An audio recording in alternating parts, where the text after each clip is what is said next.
Hello दोस्तों, स्वागत करता हूं आप सभी का फिर से एक नए टॉपिक में। आज के इस टॉपिक में हम बात करने वाले हैं गाइस, जैसे कि आप सभी को पता है कि ये डकार आना या हिचकी आना जो है इंसान के शरीर का एक जो है प्राकृतिक प्रक्रिया, नेचुरल फेनोमेना है। वो तो आते ही इंसान को डकार हिचकी आते ही हैं, बट जो अगर ये जो है एक्सेसिव आए, लगातार आने लगे, बार बार डकार आना शुरू हो जाए, बार बार हिचकी आना शुरू हो जाए, तब क्या करें?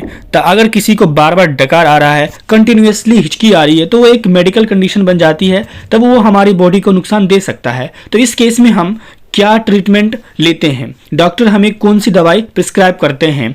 तो फर्स्टली हम देखते हैं अपने डकार, जिसको हम इंग्लिश में कहते हैं बेल्चिंग।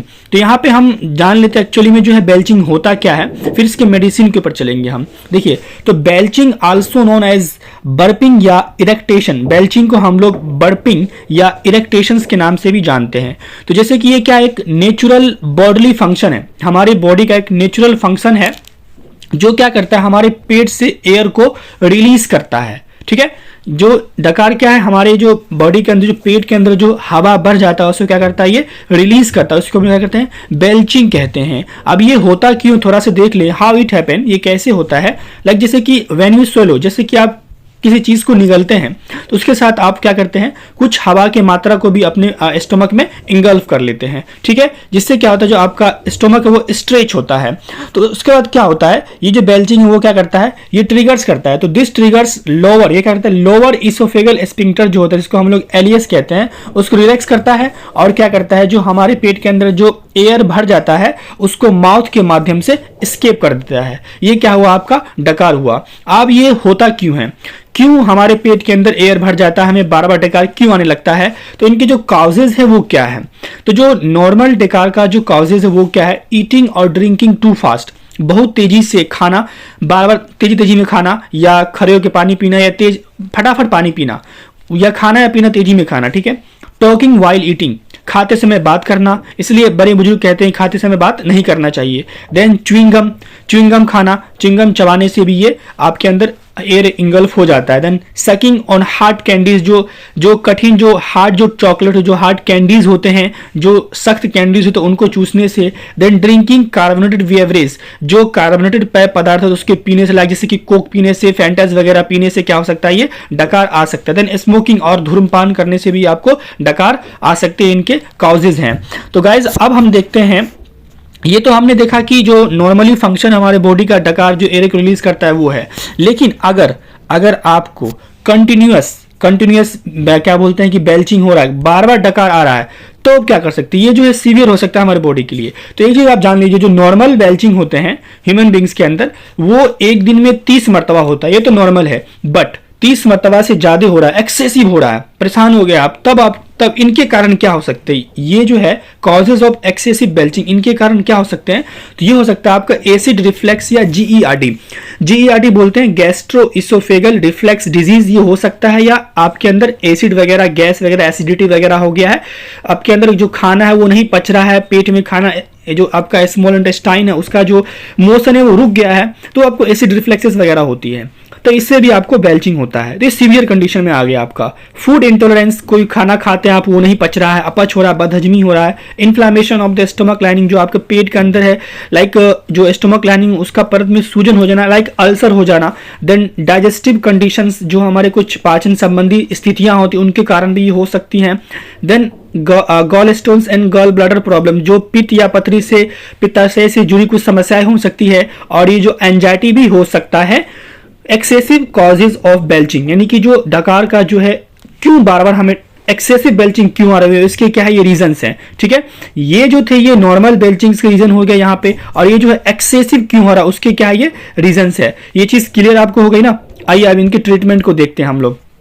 तो हमें डॉक्टर किस तरह का मेडिसिन प्रिस्क्राइब करते हैं? तो फर्स्टली जो हमें वो करते हैं टैबलेट पेरिनोर्म। जो टैबलेट पेरिनोर्म है उसका डोज हमें कैसे लेना होता है? तो एक टैबलेट जो है TDS आफ्टर मील, या उस पेशेंट को अगर नॉर्मल डकार है तो एक दिन में 2 टैबलेट दे सकते हैं। अगर सीवियर है तो एक दिन में 3 टैबलेट उसे हम खिला सकते हैं, बट आफ्टर मील, खाना खाने के बाद। अगर नॉर्मल डकार आ रहे हैं तो 2। ठीक है, देन टैबलेट लिवोसल्फाइड और जो टैबलेट गैनाटोन, इन दोनों में से कोई एक टैबलेट हमें खाना है। टैबलेट लीवोसल्फाइड एंड टैबलेट गैनाटोन में से कोई एक टैबलेट हमें लेना होता है। तो इन दोनों का डोज अगर हम देख ले तो जो लीवोसल्फाइड वो एक टैबलेट हमें दिन में 2 बार या 3 बार लेना होता है आफ्टर मील। देन टैबलेट जो गैनाटोन है ये हमें एक टैबलेट दिन में 3 बार लेना होता है आफ्टर मील। बट इन दोनों में से कोई एक टैबलेट आप सेवन कर सकते हैं, या तो ये कर लो या तो ये टैबलेट कर लो, ये आपको समझ में आना चाहिए। देन कैप्सूल जो है, एक कैप्सूल ओमेज डी के नाम से आता है। तो जो ये जो है ये कॉम्बिनेशन होती है, जो ओमेज डी होती है किसी कॉम्बिनेशन होती है ओमिपेराजोल प्लस डोमपेरिडोन की कॉम्बिनेशन की एक टैबलेट आती है कैप्सूल ओमेज डी। तो जो जैसे कि आपको पता है जो टैबलेट ओमिपेराजोल होता है वो किस में यूज होता है, गैस में, इरिटेशन में, हार्ट बर्न में, नोजिया जैसी बीमारी में इनका हम लोग यूज करते हैं। देन जो डोमपेरिडोन है वो भी वोमिटिंग और नोजिया को ठीक करने के लिए यूज करते हैं। तो जो इन दोनों का कॉम्बिनेशन हम देते हैं तो क्या करता है, जो हमारे पेट में गैस हो गया है या छाती जल है जिससे कि हमें क्या बोलता है कि बार बार डकार आ रहा है, वोमिटिंग करने का मन कर रहा है, तो वो क्या करता है इसको ठीक करता है कैप्सूल ओमेज। इसका जो हम लेते हैं वो दिन में खाना खाने के बाद एक टेबलेट लेते हैं आफ्टर मील। देन अगर पेशेंट को क्या है एंजाइटी हो रहा है, चिंता हो रहा है उसे, तो हम क्या करते हैं टेबलेट लोराज़ेपाम या टेबलेट एटिवाम लेंगे हम लोग तो 1 mg देंगे, ठीक है, और लोराज़ेपाम लेंगे तो 2 mg के स्ट्रेंथ में हम लोग इसका सेवन करते हैं। तो ये थे आपके क्या बोलते ट्रीटमेंट प्रोटोकॉल किसके, सीवियर या एक्सेसिव जो बेल्चिंग होते हैं उसके लिए। कॉन्सेप्ट क्लियर है। और एक बात ध्यान में, अपने से कोई भी मेडिसिन आप सेवन नहीं करें, अपने डॉक्टर का जरूर सलाह ले एक बार, ठीक है। आगे बढ़ते हैं हम। अब हम बात करते हैं हमें जैसे कि हिचकी, तो ये भी क्या हमारा एक नॉर्मल फेनोमेना है, बट अगर ये कंटिन्यूअस हो रहे, बार बार हो रहे, तो क्या हो सकता है ये, अगर आपको मान लीजिए कि 48 घंटा तक आपको हिचकी हुआ है तो ये नॉर्मल में गिनती होता है, बट 48 घंटा के बाद भी आपको हो रहा है तो ये जो है मेडिकल कंडीशंस में आती है। आपका बहुत सारा प्रॉब्लम हो सकता है, डायफ्राम में सूजन हो सकता है, इन्फ्लामेशन वगैरह हो सकता है स्टमक वगैरह में। तो देखिए एक्चुअली में हिचकी होता क्या है, देखिए हिचकी जो है डायफ्राम होता है आपके अंदर, ठीक है, जो लंग्स के जस्ट नीचे होता है। तो जो क्या करता है, ये जो लंग्स के नीचे डायफ्राम होता है ना, उसमें इनवॉलंटरी कॉन्ट्रैक्शन होता है, अनैच्छिक कॉन्ट्रैक्शन है ना। Hiccups are involuntary spasm of the diaphragm. जो डायफ्राम है उसकी क्या है, एक हिचकी अनैच्छिक एंठन है। जैसे इनवॉलंटरी मतलब क्या होता है, वैसा मूवमेंट जिसमें हमारा कंट्रोल ना हो, तो वो अनैच्छिक एंठन है, जिसकी वजह से क्या होता है, जैसे कि जो नीचे होते हैं, और ये डायफ्राम क्या करता है, हमें सांस लेने में मदद करता है। तो डायफ्राम में जो इनवॉलंटरी कॉन्ट्रैक्शन होता है, जिसके कारण क्या होता है, जो हमारे लंग्स के अंदर जो एक वोकल कॉर्ड होता है वो बार बार बंद होता है। बार बार बंद होने के कारण क्या होता है, जैसे कि वो जिससे क्या होता है, एक हिक की आवाज आती है, तेज आवाज, जिसको हम लोग हिचकी कहते हैं। वही मैंने यहाँ पे लिख रखा है, ठीक है। मैंने कहा क्या, जैसे कि एक डायफ्राम होता है हमारे बॉडी में जो कि लंग्स के जस्ट नीचे होता है, वो डायफ्राम में क्या होता है, इनवॉलंटरी स्पाज्म होता है। तो जो इनवॉलंटरी स्पाज्म के कारण क्या होता है, जो हमारे लंग्स के अंदर जो गले के अंदर जो क्या बोलते हैं एक वोकल कॉर्ड होती है, वो बार बार बंद होने के कारण क्या होता है, उसमें एक हिक की आवाज आती है, जिसको हम हिक की ध्वनि, या जिसे हम लोग क्या कहते हैं, हिकअप्स कहते हैं। वही मैंने यहाँ पे लिख दिया, आप इसे रीड कर लेना। तो इसको हम लोग क्या कहते हैं, हिचकी कहते हैं। अब आइए हम देखते हैं इसकी ट्रीटमेंट के ऊपर। तो पहले हम देख लेते हैं कॉजेज, एक्चुअली में ये जो हिचकी है क्यों होता है। तो ईटिंग फूड टू क्विकली, खाना जल्दी खाने से, जैसे कि मैंने पहले बताया था। और उसके बाद हॉट स्पाइसी या फूड, यानी कि गर्म या मसालेदार खाने से। आपने कभी देखा होगा, आप जैसे खाना खाने बैठते हो या खाना आप फर्स्ट आपके बाइट में क्या होता है कि आपके बाइट में मिर्ची खा लेते हो आप, तो हिचकी आ जाता है। कभी कभी ज़्यादा गर्म खाना खा ले तो इससे भी हिचकी आ जाता है। देन इंडाइजेशन, अगर खाना अपच हो गया तो बार बार क्या आएगा, हिचकी आएगा। Then over consumption of alcohol, अधिक से ज़्यादा आपने अल्कोहल शराब का सेवन कर लिया है। देन फिजी ड्रिंक, जो आपने कार्बोनेटेड ड्रिंक्स वगैरह कर लिया, या जैसे कि कोक्स वगैरह पी लिया है। देन सिगरेट स्मोकिंग कर लिया है, उसमें भी हो सकता है। स्ट्रेस और बैड ऑर्डर्स, बुरी सुगंध या क्या बोलते हैं कि तनाव के कारण भी आपको क्या हो सकते हैं कि हिचकी आ सकते हैं। तो ये इसके थे कॉजेज, ठीक है। जैसे कि मैंने यहाँ पे लिख रखा, आप इसे, मैं इसका PDF आपको प्रोवाइड कर दूंगा, आप इजिली इस सारी चीज़ को रीड कर सकते हो और इसे समझ सकते हो। देन अब मैं बात करूंगा इनके ट्रीटमेंट प्रोटोकॉल के ऊपर। तो डॉक्टर हमें कौन कौन सी मेडिसिन रिकमेंड करते हैं। जैसे कि मैंने आपको पहले बता दिया कि जैसे कि जो हिचकी है 48 घंटे से ज़्यादा समय तक हिचकी आना किसी आंतरिक बीमारी का संकेत हो सकता है, तो आपको डॉक्टर से मिलना चाहिए।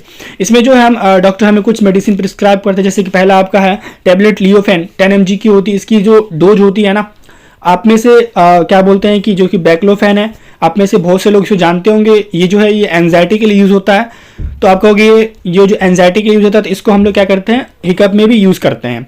10 mg की डोज में एक टेबलेट हम लोग लेते हैं दिन में एक बार, ठीक है। देन एक टेबलेट आती है, टेबलेट लैरगेक्टेल 50 mg के, ये इसे हमें एक दिन में 3 बार खाना होता है। जो लैरगेक्टेल होती है ना, ये जो है ये डिप्रेशन वगैरह, नोजिया, वोमिटिंग की मेडिसिन होती है।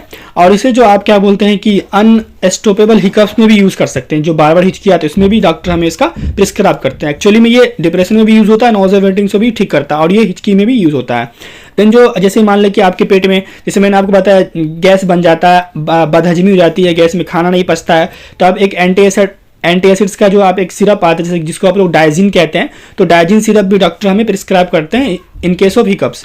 फिर उसके बाद पेंटोप डीएसआर टैबलेट देते हैं, जैसे जीआरडी के लिए। जैसे कि हमारे पेट में क्या होता है, जैसे कि खाना नहीं पचता है, खाना पड़ा हुआ है, ठीक है, तो जो हमारा इंटेस्टाइन का मोशन है वो स्लो हो जाता है, तो वो उसको क्या करिए टैबलेट क्या, जो हमारे ये पेंटोप डीएसआर उसको क्या करता है, इंटेस्टाइन के मोशन को फास्ट करता है, और जो खाना जो हमारे पेट से वो जल्दी निकल जाता है, जिससे क्या होता है कि जो हमारे हिचकी होती है वो रुक जाती है। तो ये सब दवाई क्या करते हैं, हमें डॉक्टर प्रीफर करते हैं। तो ये कुछ क्या थे, मैंने बताया आपको, एक हिकअप्स के ट्रीटमेंट बताए, कॉजेज बताया, उसके बाद हमने बेल्चिंग के ट्रीटमेंट और कॉजेज बताए। तो ये थे इनके। मैं उम्मीद कर सकता हूं कि ये वीडियो आपके लिए हेल्पफुल होगा। मिलते हैं फिर से एक नए वीडियो में, तब तक के लिए आप लोग का बहुत बहुत धन्यवाद।